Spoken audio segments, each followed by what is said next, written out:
Outdated cricketer Azharuddin అంటే కాంగ్రెస్ హైకమాండ్కు అంత వల్లమాలిన అభిమానం ఎందుకు?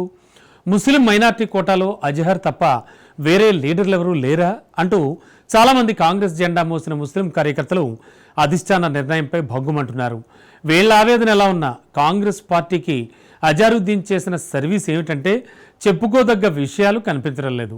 ఎప్పుడూ సోనియా గాంధీ వద్ద రాజకీయ సలహాదారుడిగా పనిచేసిన అహ్మద్ పటేల్తోనూ, గతంలో కాంగ్రెస్ రాష్ట్ర వ్యవహారాల ఇన్ఛార్జిగా పనిచేసిన గులాం నబీ ఆజాద్తోనూ మాజీ క్రికెటర్కు సన్నిహిత సంబంధాలుండేవి. అలా సోనియా గ్రూపులోకి ఎంటర్ అయిన అజారుద్దీన్ ఇప్పటి వరకు కూడా ఆ లాబియింగ్తోనే పబ్బం గడిపేసుకుంటున్నారని కాంగ్రెస్ నాయకులు వాపోతున్నారు.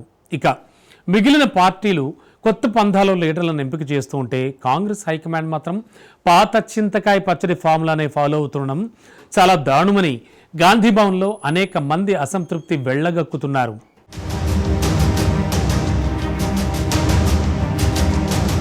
మహ్మద్ అజారుద్దీన్ ఈ పేరు క్రికెట్లో కనుమరిగే 2 దశాబ్దాలు కావస్తోంది. ఒకప్పుడు ఇండియా క్రికెట్ టీంలో ఆల్రౌండర్గా గుర్తింపు తెచ్చుకున్న అజారుద్దీన్ పేరు మ్యాచ్ ఫిక్సింగ్లో బయటపడ్డ తర్వాత ఆయన పాపులారిటీ మసకబారింది.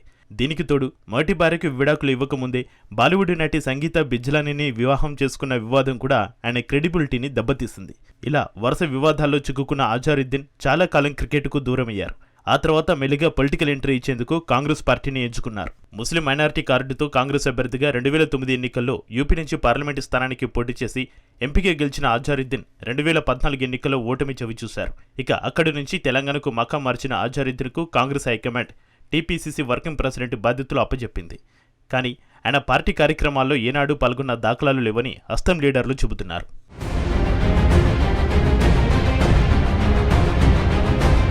అధిష్టానంతో ఉన్న సంబంధాలతో పబ్బం గడుపుకుంటున్న అజారుద్దీన్ 2023లో జరిగిన ఎన్నికల్లో జూబ్లీహిల్స్ అసెంబ్లీ స్థానం నుంచి కాంగ్రెస్ అభ్యర్థిగా పోటీ చేసి ఓటమి చవిచూశారు. అప్పట్లో జూబ్లీహిల్స్ నియోజకవర్గంలో కాంగ్రెస్ తరపున అజారుద్దీన్ కాకుండా లోకల్ లీడర్ను బరిలోకి దింపి ఉంటే రిజల్ట్ వేరే విధంగా ఉండేదన్న వాదన వినిపిస్తోంది. కానీ హైకమాండ్ చెప్పిన మాటను కాదనలేక ఫలితంతో ప్రమేయం లేకుండా జూబ్లీహిల్స్ సీటును అజారుద్దీన్కి కేటాయించి కాంగ్రెస్ లీడర్లు చేతులు కాల్చుకున్నారు.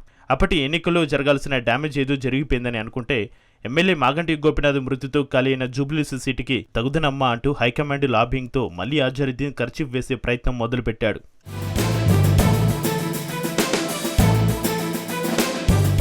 జూబ్లీహిల్స్ సీటును గెలవడాన్ని ప్రతిష్టాత్మకంగా తీసుకున్న సీఎం రేవంత్ రెడ్డి వెంటనే అలర్ట్ కావడంతో అజారుద్దీన్ను పోటీ నుంచి తప్పించడానికి మాస్టర్ స్కెచ్ వేశారు.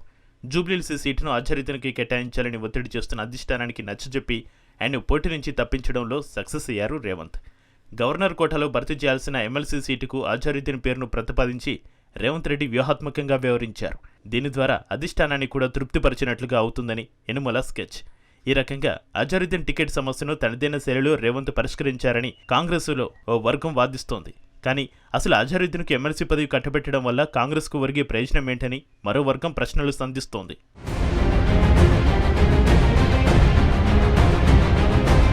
ప్రతిపక్షంలో ఉన్నప్పుడు కాంగ్రెస్ పార్టీ జెండాను మోసి బీఆర్ఎస్ పాలనలో జైలుకెళ్లిన నాయకులను గాలికి వదిలేసి హైకమాండ్ వద్ద లాబింగ్ చేసుకునే అజారుద్దీన్ వంటి లీడర్లకే పదవులిస్తుంటే ఇక పార్టీ మనుగడ కష్టమేనని కమిటెడ్ కాంగ్రెస్ కార్యకర్తలు పెదవి విరుస్తున్నారు. ఎవరు ఎంత వాపైనా కొన్ని విషయాలలో హస్తం మైండ్ సెట్ మారదేమో.